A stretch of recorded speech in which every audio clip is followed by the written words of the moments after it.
vamos dar continuidade ao livro de Mateus, capítulo 5, a partir do versículo 13, onde Jesus, dando continuidade aí ao Sermão do Monte, ele vai falar do sal, da terra e da luz do mundo. Diz assim a palavra, Jesus falando, né? Vós sois o sal da terra, mas se o sal perder seu sabor, com que se salgará? Para nada mais presta, a não ser para se lançar fora e ser pisado pelas pessoas. Então Jesus ele está dizendo que todas aquelas condições, as bem-aventuranças, né, eram condições para que nós nos apresentemos como sal. E não qualquer tipo de sal. Jesus está dizendo, olha, não basta que você creia em Deus. Corre-se o risco de você ser um mero religioso. E a pessoa religiosa, ela é como sal insosso, que não tem utilidade. Ele simplesmente vai servir no máximo, para limpar as botas. O sal, quando ele não tinha sabor, alguns tipos de sais naquela região, não servia para ir para a panela, embora fosse sal. Mas servia para quê? Para pelo menos esterilizar. Então servia como tapete para se limpar os pés. Mas era um sal de terceira categoria, né? E quando ele diz, ó, vocês são o sal da terra, mas tem que ser um sal com sabor. Qual é a consequência disso? Temperar. Né? Nós precisamos temperar a vida das outras pessoas. O grande desafio nosso, muitas vezes, não é ser um sal saboroso, ser um sal salgado. Às vezes, a nossa maior dificuldade é não ser um sal no saleiro. Porque a gente tem um comodismo de querer ficar guardado, de não querer fazer o que? O id. Aí você acaba sendo um sal no saleiro. Do jeito que a luz, a lâmpada, a lamparina não deve ficar escondida embaixo de um cesto, o sal também não deve ficar guardado. Aí no versículo 14, você acompanha, Jesus vai dizer, vós sois a luz do mundo. Não se pode esconder uma cidade fundada sobre o monte. Olha só a figura que Jesus está dizendo. Jesus estava falando numa época em que aquele povo estava acostumado ainda com guerras. Há alguns séculos, né, eles tinham muitas guerras naquela região. Então, quais eram as opções, né? Quais eram as opções para uma cidade? Ou ela se escondia, iam morar nas cavernas, ou construir a cidade sobre um monte. E essa opção de construir a cidade sobre um monte foi a opção usada para Jerusalém. Sião era uma cidade construída o quê? Sobre um monte. Tem como não ver? Não. Não tem como. Os inimigos não tinham dificuldade para achá-los. Encontravam com facilidade. Mas era uma cidade o quê? Fortificada. Eles não tinham facilidade de invadir. Né? Então, o que Jesus está dizendo para a gente é isso, que nós sejamos fortes, nós somos fortes pela palavra, não nas nossas forças. Nas nossas forças, verdadeiramente, nós somos fracos, mas aí é que Deus nos fortalece, e nós somos, como Jesus diz, cidades edificadas sobre o monte. Por isso que nós somos essa luz, a luz do mundo, né? E o interessante é que Jesus, ele dá o exemplo, lá em João ele diz, eu sou a luz do mundo. E Paulo diz em Filipenses 2,15, brilhem como luminárias no mundo. Meu irmão, essa simbologia é algo muito forte. Para a gente não parece tão relevante. Por quê? Porque lâmpada para a gente é algo muito comum. Você tem, olha, só aqui quantas lâmpadas? Você chega na tua casa, tem uma dezena. Você chega nas ruas, tem muitas. Às vezes chega até a incomodar. Na época deles, não. Lâmpada era uma raridade. Às vezes numa casa tinha um lampião. Eu acho que alguns aqui ainda pegou na infância uma casa sem energia elétrica, iluminada por um lampião. Uma lamparina. Né? Que é mais, vamos dizer assim, mais sensível ainda, até um vento pode apagar. Mas essa realidade da lâmpada é coisa recente, tem menos de 140 anos, e a gente está falando de um contexto de quase 2000 anos. Então, a lâmpada, o que é que ele está dizendo? O que prevalece é a escuridão. O que prevalece, Jesus estava usando o contexto deles, olha, à noite é escuro. À noite é escuro, não tem iluminação pública, não tem lâmpada. Precisa-se de lamparina e você é uma delas e você ainda quer se esconder. Ele está dizendo para nós hoje, ele está dizendo, olha, o que prevalece hoje é a escuridão espiritual. Não existem lâmpadas, existem luzeiros, existem chamas que somos nós. E você ainda quer se esconder? Aí ele vai dizer no 15 o seguinte, ó. Nem se acende a lâmpada para se pôr debaixo de um cesto, mas sim em uma luminária. E aí ela ilumina a todos quantos estão lê aí. A todos quantos estão aonde? Na casa. Olha o que é que Jesus está falando. Preste atenção nesse detalhe, que coisa incrível. Jesus diz assim, ó, a lâmpada não se esconde embaixo do cesto, se coloca no velador, se coloca no local alto, e aí ilumina todos que estão na casa. Jesus já havia dito que ele veio para as ovelhas perdidas de Israel. Que casa é essa que Jesus está falando? Do povo de Israel, do povo hebreu. Aí você pode pensar, então Jesus, a salvação veio só para os hebreus? Jesus está dizendo isso, os que estão na casa. Só que Lucas diz assim, ó, dando esse mesmo sentido, Lucas vai dizer, para que os que entram vejam a luz. Quem são os que entram? Somos nós, os gentios, né? A gente tem essa mesma possibilidade. Verdadeiramente, Jesus veio para as ovelhas perdidas de Israel, né? Mas, como diz Lucas, no Evangelho de Lucas, né? É dito no Evangelho de Lucas, Jesus complementa, né, dizendo que quem entrar na casa também vão ver o quê? A luz. E no 16 ele diz, assim brilhe a luz de vocês diante das pessoas. Olha que incrível, dê testemunho. Mas para que a luz precisa brilhar? Para algo ser visto. O que é que precisa ser visto? Leia aí comigo. Para que vejam vossas boas obras. E para que precisam ver as minhas boas obras? Para que glorifiquem ao vosso Pai que está nos céus. Irmão, que maravilha. Olha, não vão ser minhas palavras que vão glorificar o Senhor. Não vai ser o meu discurso, não vai ser a minha maneira de falar. Vão ser as minhas obras. Só que essas obras precisam ser iluminadas. Que luz é essa? Jesus, ele diz, eu sou a luz. É necessário que as pessoas entendam que tudo que sai de bom de mim é reflexo da minha conversão. Não, porque caso contrário, vai ser glória minha. Não é? E a glória tem que ser toda do nosso Deus.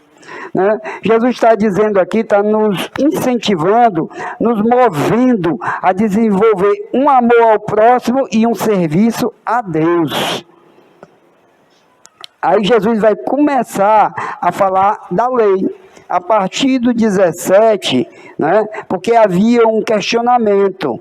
Havia um questionamento que Jesus não estava seguindo rigorosamente a lei. Os fariseus questionavam, olha, tu come com pecador, olha, você não guarda o sábado, você não guarda a lei. Aí Jesus no 17 vai se justificar, ele começa a dizer assim, ó: não pensem vocês que eu vim acabar com a lei, revogar a lei ou os profetas, que era a Bíblia da época. Não vim revogar, mas sim para cumprir. Olha o que é que Jesus veio fazer.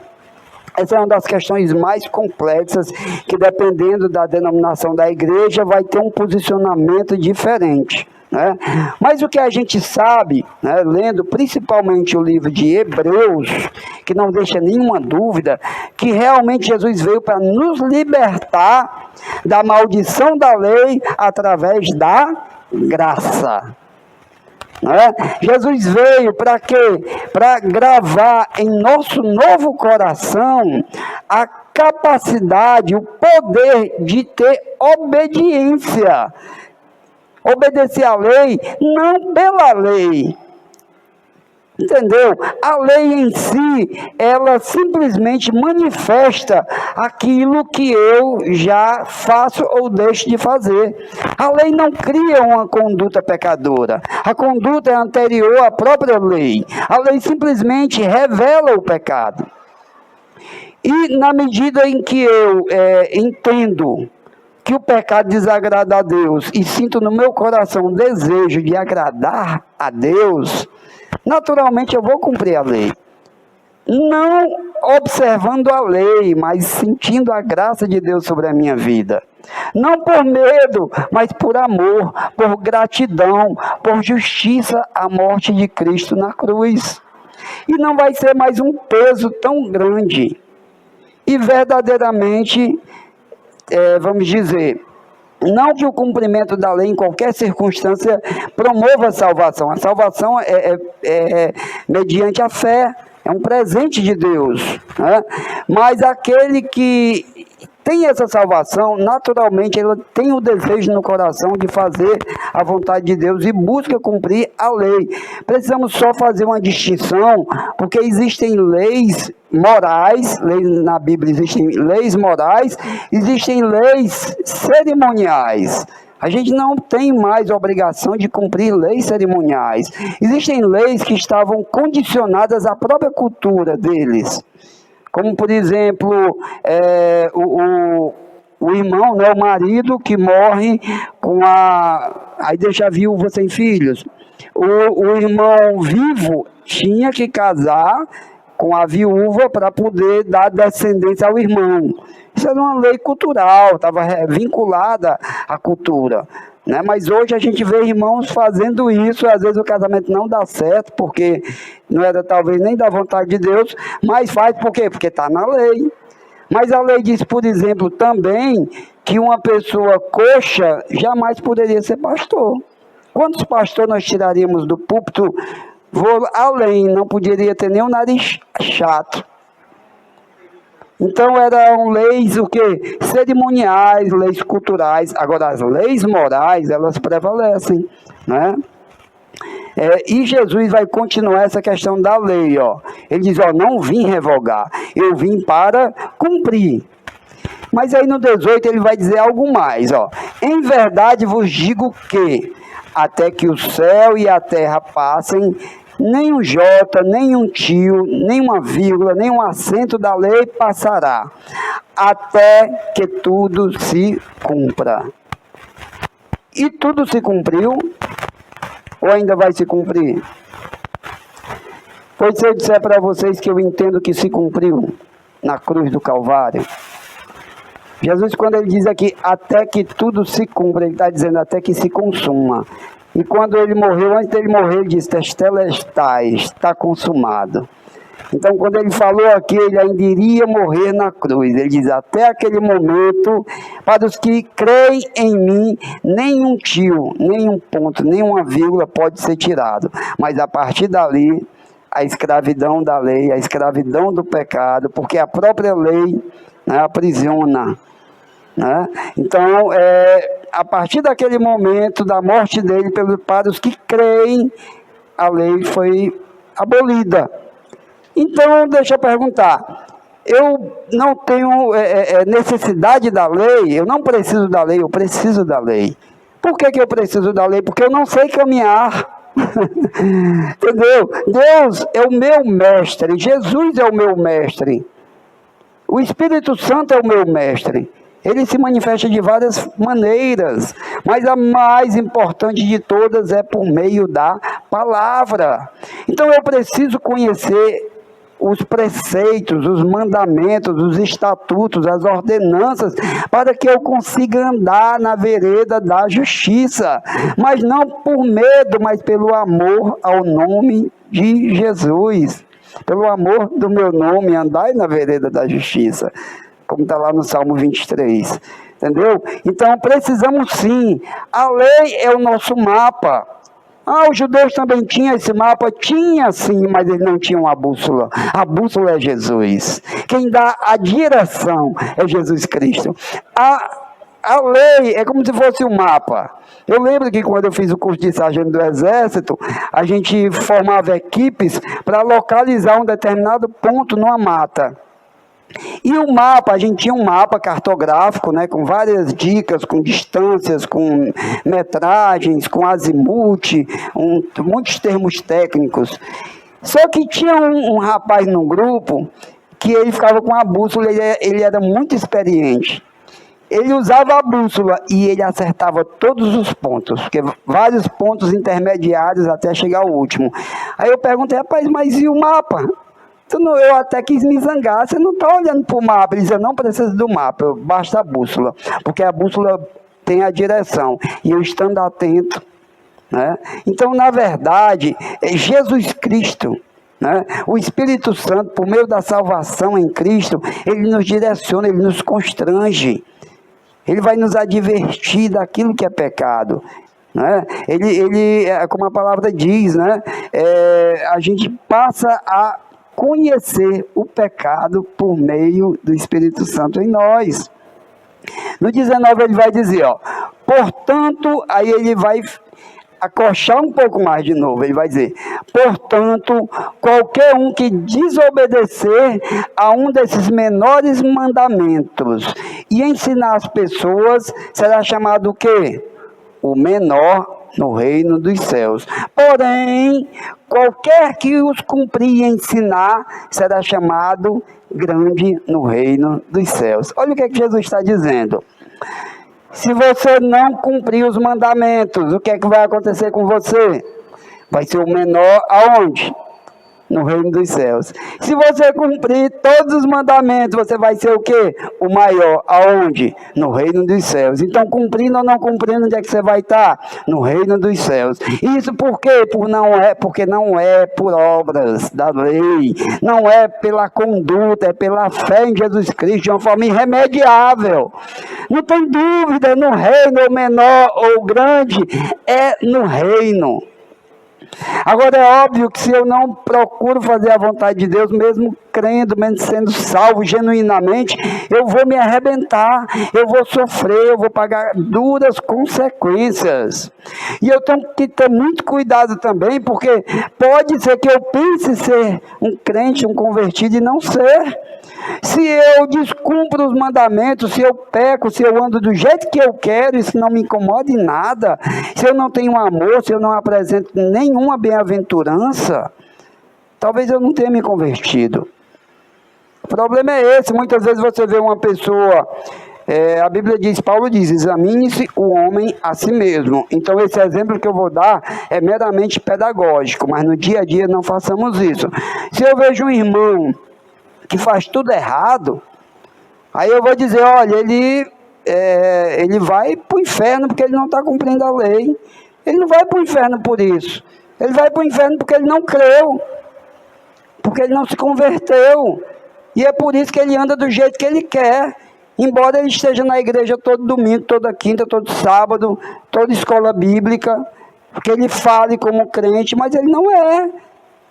Porque se ele não se incomoda com o pecado, o Espírito não está testificando ele do pecado. E só é testificado, só tem a percepção do pecado, só vê o pecado em si mesmo, aquele que crê em Jesus Cristo, que se converte. Embora também o Espírito, a gente sabe que pela pregação do Evangelho, até o descrente compreende, percebe o seu próprio pecado, mas não vai ter, pode não ter o arrependimento, já nós não. Aí ele continua no 20 dizendo: porque eu vos digo que se a vossa justiça, a sua vontade de fazer a vontade de Deus, não for maior que a dos escribas e dos fariseus, de maneira nenhuma entrareis no reino dos céus. Aqui o que é que ele está dizendo? Ele está comparando exatamente aquela pessoa que diz que crê nele, diz ser discípulo dele, mas que não é diferente de quem? Dos escribas e dos fariseus. Ele está dizendo, são meros religiosos, não possuem o espírito humilde da verdadeira obediência, porque ele diz, bem-aventurados são os humildes de espírito. Sem humildade de espírito, sem quebrantamento, não se tem obediência, não se tem salvação, não se tem amor, não se conhece a Deus, porque Deus é amor. Vive-se uma justiça própria, pisando sobre um sapato do orgulho de salto alto e vivendo como se fosse filho de Deus. É esse cuidado que eu preciso ter, é esse cuidado que cada um de nós precisa ter. Quando a gente começa a ficar muito duro, julgando muito, questionando muitas pessoas, procurando colocar, esquadrinhar, procurando medir, Jesus vai dizer, com a medida que usou para medir, você vai ser medido. Só que a tua medida vai ser ainda mais apertada. Ele vai dizer depois. Aí Jesus agora no 21 vai falar do homicídio. Ele diz, ouviste o que foi dito aos antigos, não matarás. Está lá nos 10 mandamentos. Mas aí ele diz que na sequência ele diz, quem matar vai ser julgado, né? Vai ser condenado possivelmente a morte, dependendo do tipo de homicídio. Aí Jesus diz como é a visão dele, a visão da graça. Porém olha a visão da graça, porém eu vos digo que qualquer um que se irá contra seu irmão, já é réu do julgamento. E qualquer um que disser a seu irmão idiota, será réu no tribunal. E qualquer que chamar seu irmão de louco, será réu aonde? No fogo do inferno. E aí a gente lê isso aqui e parece uma coisa tão trivial, essa não seria a palavra, parece uma coisa até sem sentido. Puxa, mas chamar o cara de idiota, o cara de louco, e ir para o inferno por causa disso. O problema é que não é bem assim. A palavra, algumas bíblias traz a palavra raca ou racá, em vez de idiota. A palavra usada no grego significa cuspir. Aquele que olha para o seu irmão e sente no coração uma rejeição, né, que chega a cuspir, é o desprezo. É um ódio interior, um ódio verdadeiro, que sem misericórdia, sem amor. E quem não tem amor não conhece a Deus. Quem não conhece a Deus vai para onde? Para o fogo do inferno. Não é verdade? Aí no 23, portanto, aí ele vai dizer aqui, falando aqui para os fariseus e para os saduceus, que batiam no peito porque dava o dízimo, as ofertas. Ele vai dizer, portanto, se você traz a tua oferta ao altar, e ali tu te lembra que teu irmão tem algo contra ti, deixa ali tua oferta diante do altar. Vai primeiro se reconciliar com teu irmão, e então vem e oferece a tua oferta.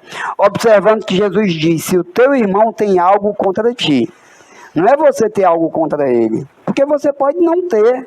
No seu coração está tudo bem, mas no dele não está. Ele tem algo contra você. De repente você fez algo contra ele, e você tem que ir lá e pedir perdão e se reconciliar para depois você ofertar.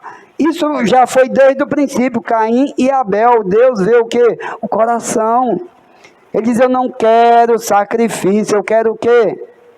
Misericórdia. O que adianta eu estar meu coração cheio de desamor, cheio de ódio por uma pessoa e querer sacrificar ao Senhor a minha oferta, o meu dinheiro? Ele não quer isso. Ele quer que eu tenha misericórdia pelo próximo. As relações que Jesus vai trazer muda completamente, porque antes dele, a relação era basicamente vertical, era entre o homem e Deus. E aí isso gerava uma grande hipocrisia, porque as pessoas maltratavam-se entre si e depois se ajoelhavam olhando para o céu. E Jesus diz, e Deus diz, a palavra diz, eu não quero isso. Eu não quero religiosidade, eu não quero sacrifícios, eu quero amor mútuo. Eu quero que vocês cuidem-se um dos outros. Lá na frente, ele vai falar da parábola do bom samaritano, de um homem que viu um sofredor e cuidou dele, mesmo não sabendo quem ele era, mesmo sendo um desconhecido. No 25 aqui, ele vai falar das contendas do dia a dia. Faz um acordo rápido com o teu adversário, enquanto vocês estão juntos caminhando. Por quê? Porque depois ele pode te levar ao tribunal, ao juiz, e o juiz te leva para o oficial de justiça, que te coloca onde? Na prisão. Como é que Jesus começa a dizer como resolver conflito? Faz acordo. O que é fazer um acordo?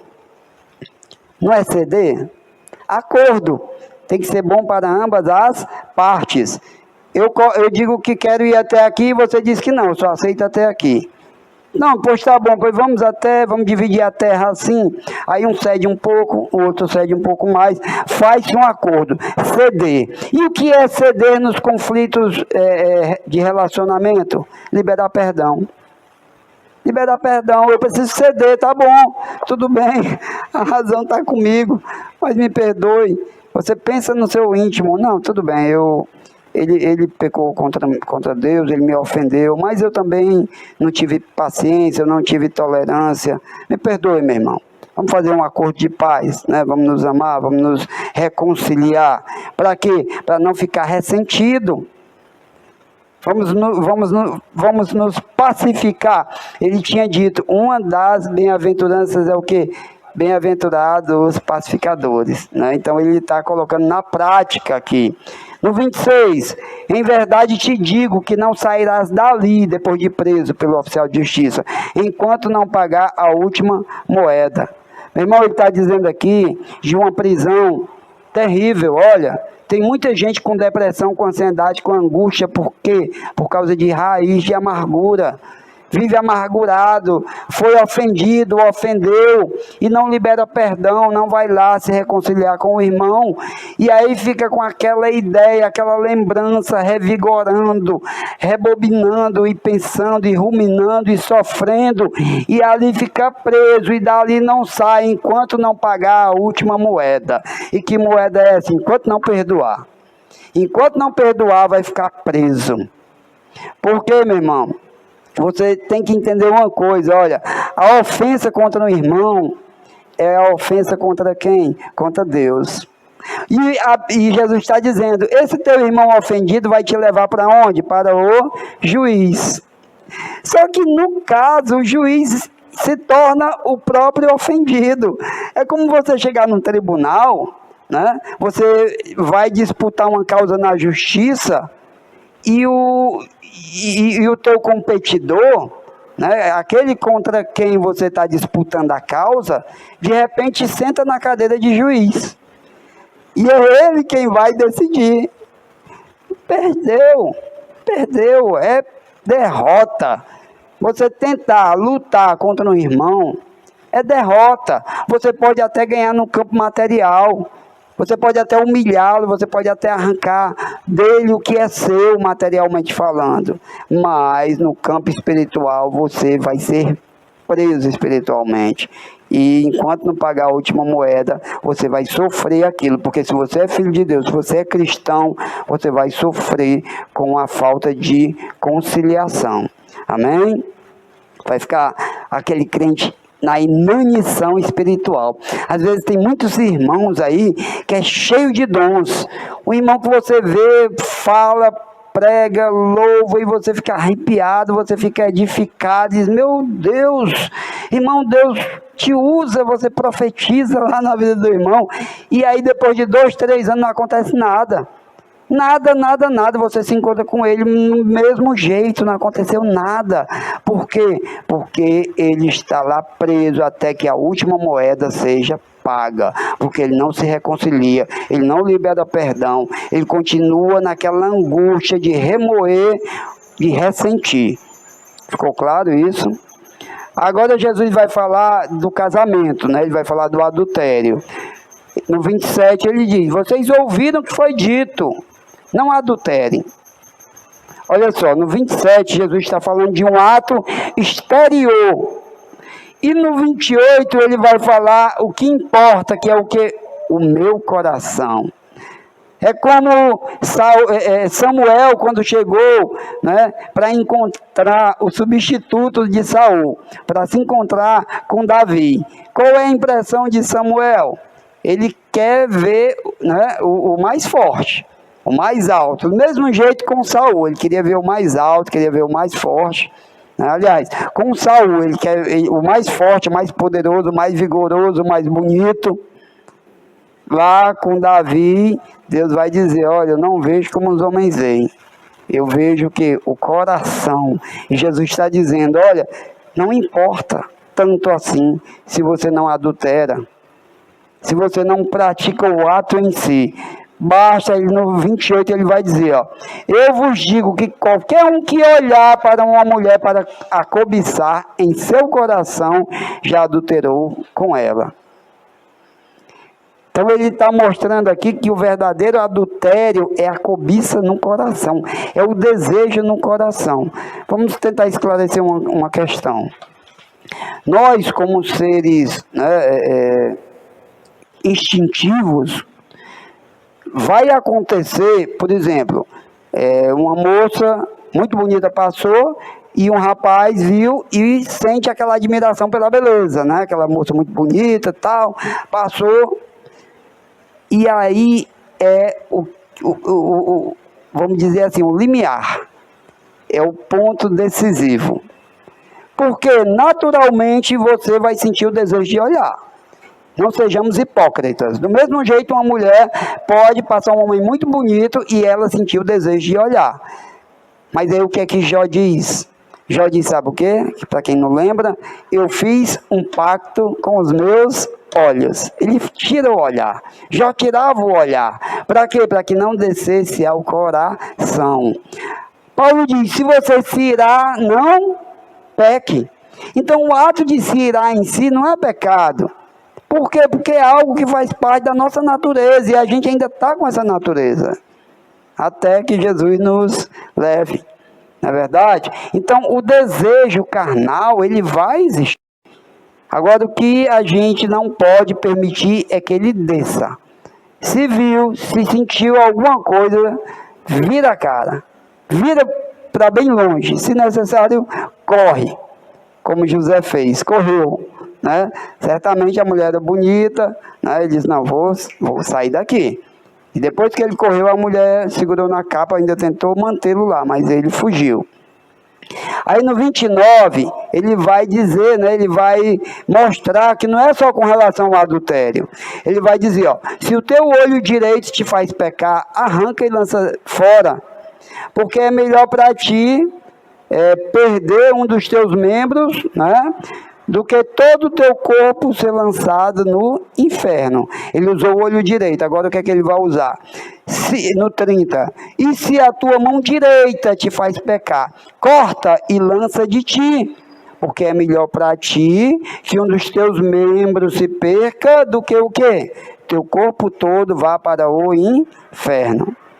Meu irmão, deixa eu dizer uma coisa para você aqui. Primeiro, ele usou olho direito e mão direita. Por quê? Por que essa preocupação? Qual é a diferença?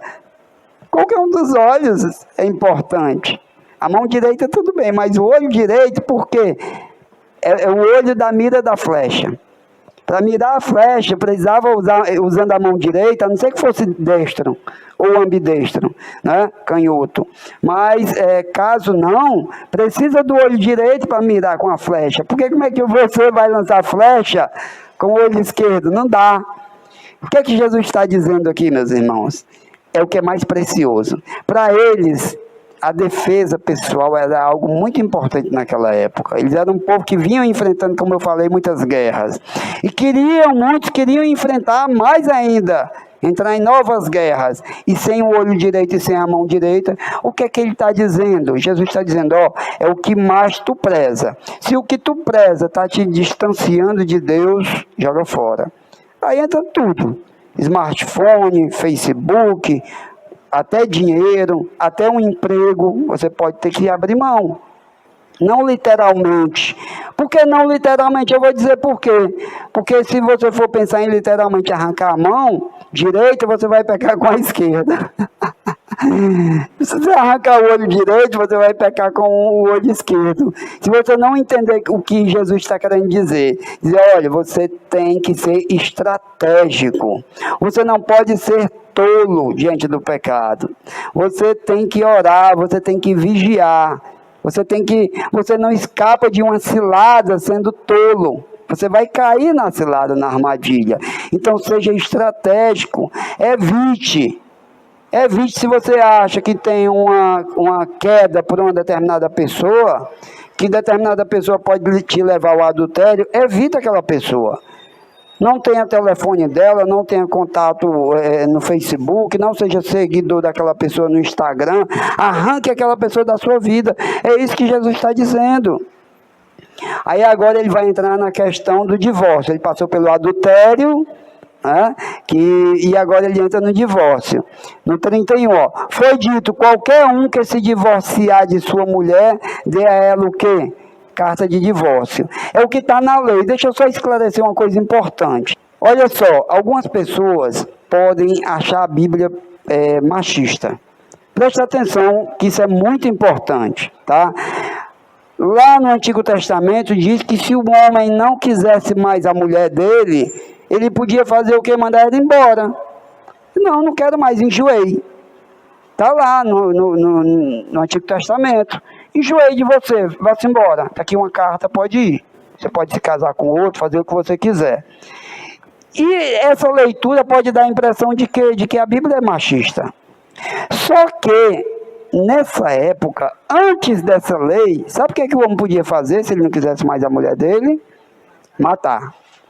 E não seria preso. Porque a mulher era como se fosse um bode, uma cabra, uma galinha. Não quero mais você. E também não quero que você seja de ninguém. Aí matava. Entendeu? Então algumas pessoas acham que a Bíblia é preconceituosa. Mas não é. É o contrário. As leis de Deus, elas vieram exatamente para trazer o que? Uma proporcionalidade, mas dentro da cultura da época. E Jesus agora, ele já começa a aumentar mais, é o que se chama da revelação progressiva de Deus. Deus foi se revelando conforme o povo daquela época tinha condições de entender, conforme cada cultura. Então Jesus diz, olha, se você pode se divorciar, pode. Você não quer mais a mulher, mas dê uma carta de divórcio, né? Só que aí ele diz assim, no 32, porém eu vos digo que qualquer um que se divorciar de sua mulher, faz com que ela seja adúltera, porque ela vai se casar com outro. Ele vai dizer isso, em resumo. Você só pode se separar da carta de divórcio para sua mulher se ela te trair. Só em caso de adultério. Só em caso de adultério. Aí ele arrebentou com aquele povo daquela época. Por quê? Eu não quero mais essa mulher, mas a mulher não traía ele. E aí ele não tinha mais como mandar a mulher embora. Entendeu? A pedra no sapato que Jesus, que esse ensinamento de Jesus se tornou. Mas aí Jesus, depois ele vai trazer algo a mais. Ele diz, olha, a lei dizia que podia mandar a mulher embora com carta de divórcio. E agora eu digo para vocês que não, só se ela te trair. Mas ele diz mais depois, né? Ele vai dizer, mas o bom é que você perdoe sua esposa, mesmo com a traição. Jesus está dizendo, olha, a mulher te traiu, mas houve arrependimento, ela quer ficar contigo, é como ele dissesse isso, né?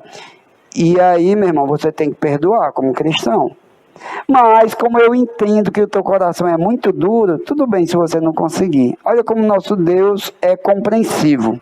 Ele quer que a gente perdoe. Mas Deus sabe, Jesus sabe que nessa questão de relacionamento, é muito difícil um relacionamento durar depois de uma traição. Mesmo que haja o arrependimento, mesmo que o traidor deixe de trair, dificilmente o outro vai conseguir manter essa relação. É muito complicado.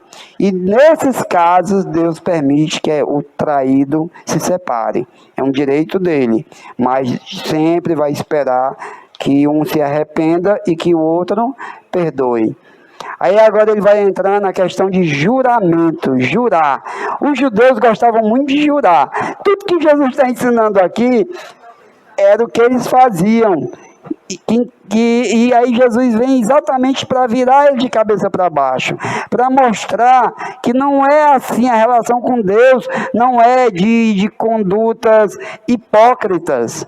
Ele diz assim, ó, vocês sabem que os antigos diziam: não jurem falsamente, mas cumpram a Deus todos os seus juramentos. Era essa a regra. Você podia jurar a Deus, mas não podia deixar de cumprir. Entenda uma coisa, ó, isso aqui não está na Bíblia, né, mas está nos escritos históricos. Os judeus, eles eram tão espertos, porque se ele jurasse a Deus, estava lá na lei, que se ele jurasse a Deus, ele tinha que cumprir. Aí eles juravam, mas não juravam a Deus. Eles juravam, sabe por quê? Eles juravam pelos céus, eles juravam pela terra, e eles juravam pela própria cabeça. Eram os juramentos que eles faziam. Por quê? Porque aí eles não cumpriam e tudo bem. Entendeu? Mas aí Jesus vai e fecha a porta. Olha o que é que Jesus vai dizer, ó. No 34. Porém, eu vos digo que de maneira nenhuma jureis, nem pelo céu, porque é o trono de Deus. No 35, nem pela terra, porque é o suporte, é o estrado dos seus pés, nem por Jerusalém, eles também juravam por Jerusalém, porque é a cidade do grande rei. Olha só, então aqueles judeus, né, que juravam não por Deus, mas juravam pela terra, pelo céu, por Jerusalém, eles achavam que estava tudo bem. Tinha até um ditado deles assim, ó: assim como o céu e a terra passarão, assim passará o juramento feito por eles. Então não tinha problema quebrar um juramento feito pelo céu ou pela terra na cabeça deles. Mas aí Jesus diz, tem sim. Por quê? Porque o céu é a morada de Deus, a terra é o estrado dos pés de Deus. Não pode jurar por nada, meu irmão, nem pela tua cabeça. Nada, nem por tua cabeça jurarás, por nem sequer um cabelo pode tornar-se branco ou preto.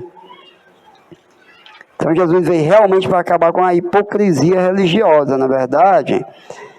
37, ele vai dizer, é preciso jurar? Não. Por quê? Porque nós como cristãos temos que falar o quê? A verdade, porque se a gente não fala a verdade, a gente vai mentir. É pecado mentir. Na verdade, você está coadunando-se com quem? Está sendo parceiro de quem? Do diabo. Ele vai dizer aqui, ó, mas seja o vosso falar sim, sim, não, não. Porque o que passa disso é mentira, e a mentira procede de quem? Do maligno. Amém? A gente tem que entender uma coisa, olha, aqui, quando Jesus está ensinando aqui, não tem nenhuma relação, do ponto de vista prático, para aquele juramento que é feito no tribunal.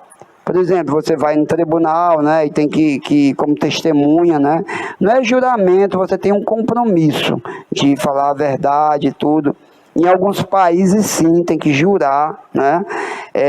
Nos Estados Unidos, salvo engano, tem até que pôr a mão na Bíblia e jurar, falar a verdade. Aquilo é um juramento solene, aquilo ali não tem nenhuma relação com as minhas condutas, com a minha relação com Deus, né? Embora possa ter alguma implicação.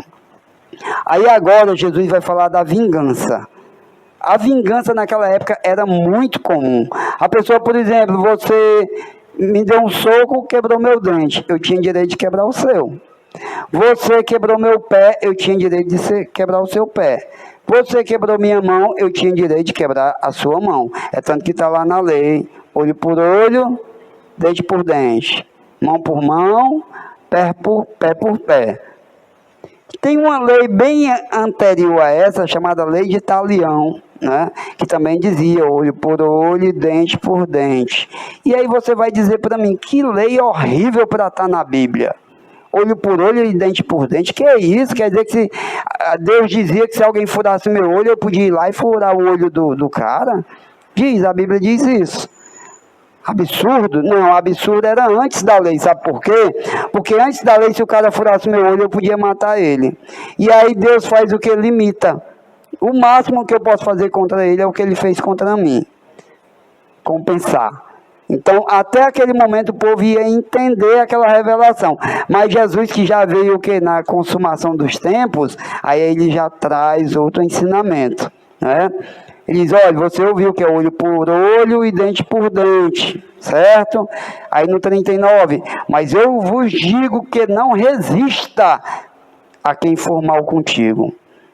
Ao invés disso, a qualquer um que te bater a tua face direita, apresenta a outra face. Jesus está dizendo, não revide mal por mal. Por quê? Porque isso aí só alonga a contenda. Na maior provocação, e ele começa aqui falando, ele começa falando do quê? Do tapa na cara, porque é a maior provocação. Aí depois ele vai para uma provocação menor. E quem quiser disputar contigo e te tomar a túnica, deixa também a capa. O que é a túnica? É a roupa de baixo. Ele está dizendo, pode te deixar até nu, deixa levar a capa, que é a roupa de cima, a roupa mais cara, mais valiosa, deixa levar. Em 1 Coríntios 6,7 vai dizer assim, o fato de haver litígio, briga, contenda, é o que Jesus quer evitar. Deixa levar, deixa dar o tapa. Não está aí não, irmã, é no outro texto, o que eu estou lendo agora. Que Paulo fala, que Jesus falou, não quero saber de briga entre vocês, de contenda entre vocês. E Paulo vai dizer, o fato de haver briga entre vocês já significa uma completa derrota. Não pode haver briga, contenda. Ele diz assim, por que vocês não preferem sofrer uma injustiça? Por que vocês não preferem sofrer um prejuízo? Olha, se não está de acordo com o que Jesus ensinou. Meu irmão, é isso. É ceder, é perder.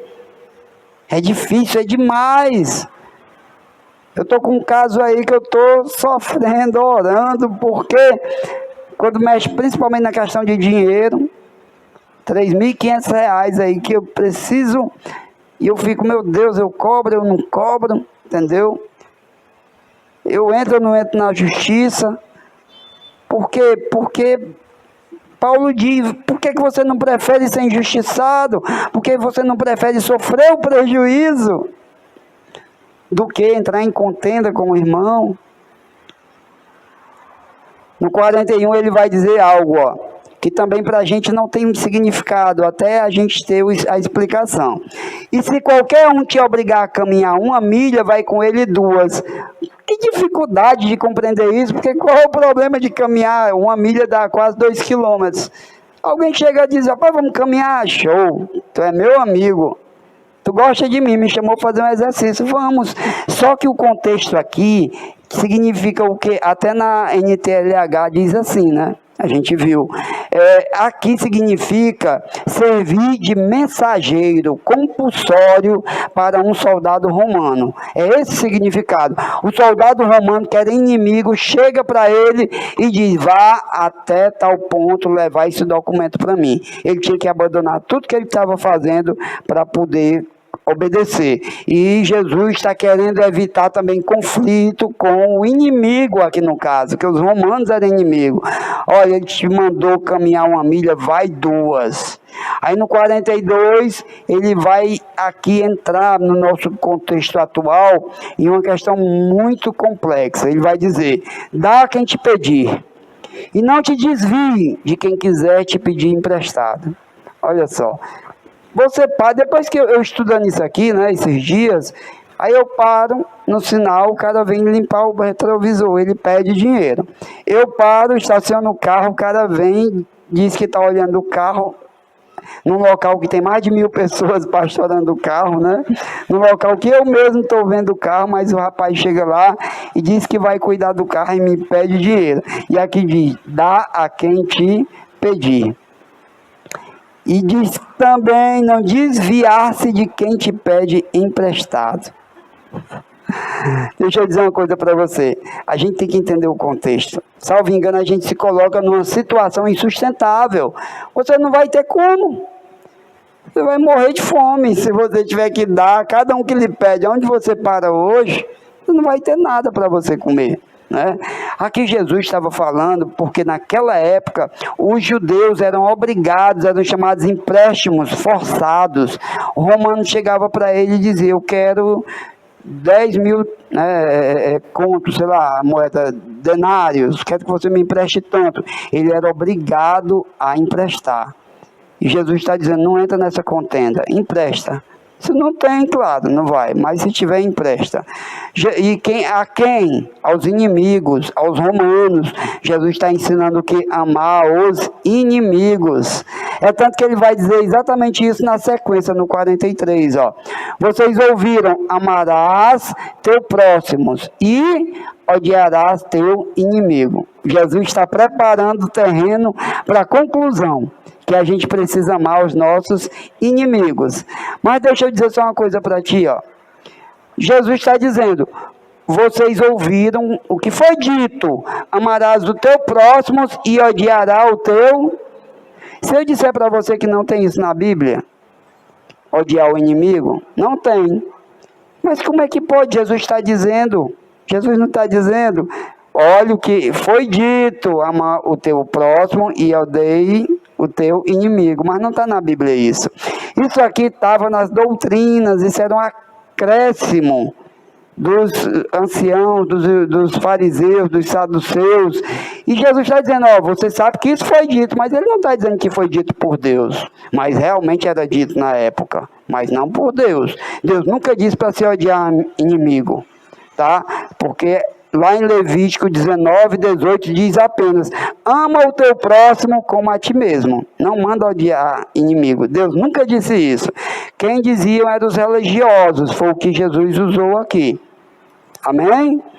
Aí Jesus no 44 vai dizer, ó, embora vocês todos digam que pode odiar o inimigo, eu vos digo, amai vossos inimigos, amai vossos inimigos, mas às vezes o inimigo é tão mal contra mim que não tem nem como eu me aproximar para amá-lo.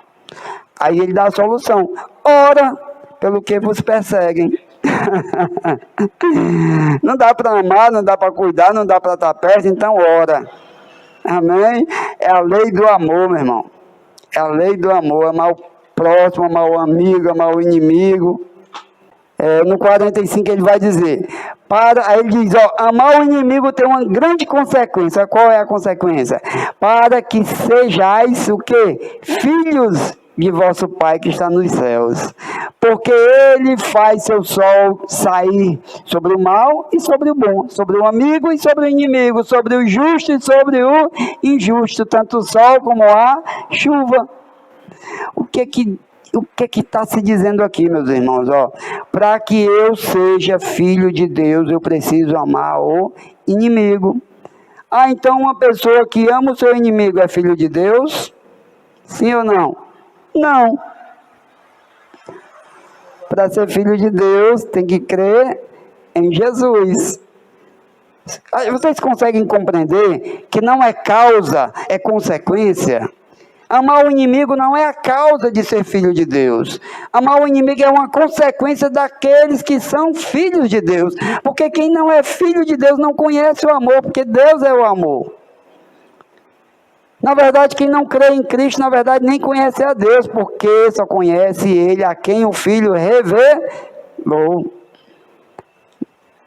Então, o que Jesus está ensinando aqui é que a maneira com que eu devo tratar as pessoas, não externamente, mas principalmente no meu coração, é como Deus age e trata os inimigos dele. Por quê? Porque quem não crê em Cristo é o quê em relação a Deus? Amigo ou inimigo? Inimigo. E o que é que Deus faz com relação aos seus inimigos? Manda sol e manda chuva. E mais do que isso, deu o próprio Filho na cruz do Calvário. Por quem? Pelos amigos? Não. Por Abraão, que estava lá com ele? Não. Por Moisés, que já estava com ele? Por Elias, que estava com ele? Não. Deus entregou Jesus pelos seus inimigos. E aí no 46 ele vai dizer, porque se você amar os que te amam, que recompensa você vai ter? Não fazem os publicanos, que são os cobradores de impostos, a mesma coisa? Olha o exemplo que Jesus bota aqui para eles. Ele estava pregando para um grupo de pessoas, né? Muito grande, a gente sabe. E aí ele diz, os publicanos não amam também os que os amam? Quem eram os publicanos? Eram judeus? Sim. Mas que judeus eram esses? Eram judeus tão pouco patriotas que trabalhavam para os romanos, enriqueciam servindo os romanos, explorando seus próprios concidadãos. E Jesus vai usar esse exemplo. Olha, esses publicanos que eram, vamos dizer assim, os mais odiados. E o povo tinha razão para odiar os publicanos? Tinha sim. Porque eles eram como que traidores. Mas aí o interessante é que Jesus vai até quem? Levi, que era exatamente um publicano. Para dar o exemplo, Levi, um grande inimigo, e Jesus vai e ama. Ele não só fala, Jesus dá o exemplo. No 47 ele diz, e se você saudar somente os vossos irmãos, o que é que você está fazendo demais? Os descrentes não fazem isso também? É uma coisa que a gente tem que ter muito cuidado. Muitas vezes a gente está lá, um grupo de pessoas, e a gente só fala com os crentes. Aqueles que a gente sabe que é evangélico, a gente vai e fala. Os que não são, a gente dá um oi assim meio desprezível, não puxa uma conversa, nada. Muitos crentes, infelizmente, não tem nem amizade com descrente. E aí Jesus está dizendo, não, você tem que saudar. Você tem que saudar. Saudar aqui não é no sentido só de dizer oi, não. Tá? É no sentido mais do que isso, né? Se de amar, se preciso for cuidar, como ele vai mostrar na parábola do bom samaritano, que a gente deve ver na próxima aula. No 48, portanto, olha o que ele diz, ó. Portanto, sede vós o quê? Perfeitos. Olha o critério, mas não é qualquer perfeição. Seja perfeito, assim como o vosso Pai Celestial é perfeito. Meu Deus, mas como é que eu alcanço essa perfeição de Deus? É cumprindo a lei? Ninguém consegue.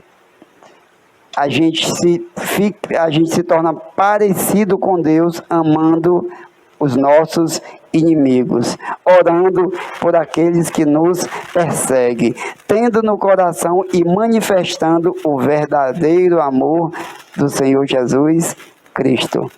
Amém? Glória a Deus. Na próxima aula vamos estudar Mateus capítulo 6, tá? Vamos ler em casa para que a gente possa dar continuidade à aprendizagem. Obrigado a você que acompanhou o vídeo até agora, Deus abençoe. E no dia que quiser visitar a nossa igreja, tá aí na descrição o endereço. Deus abençoe, em nome de Jesus.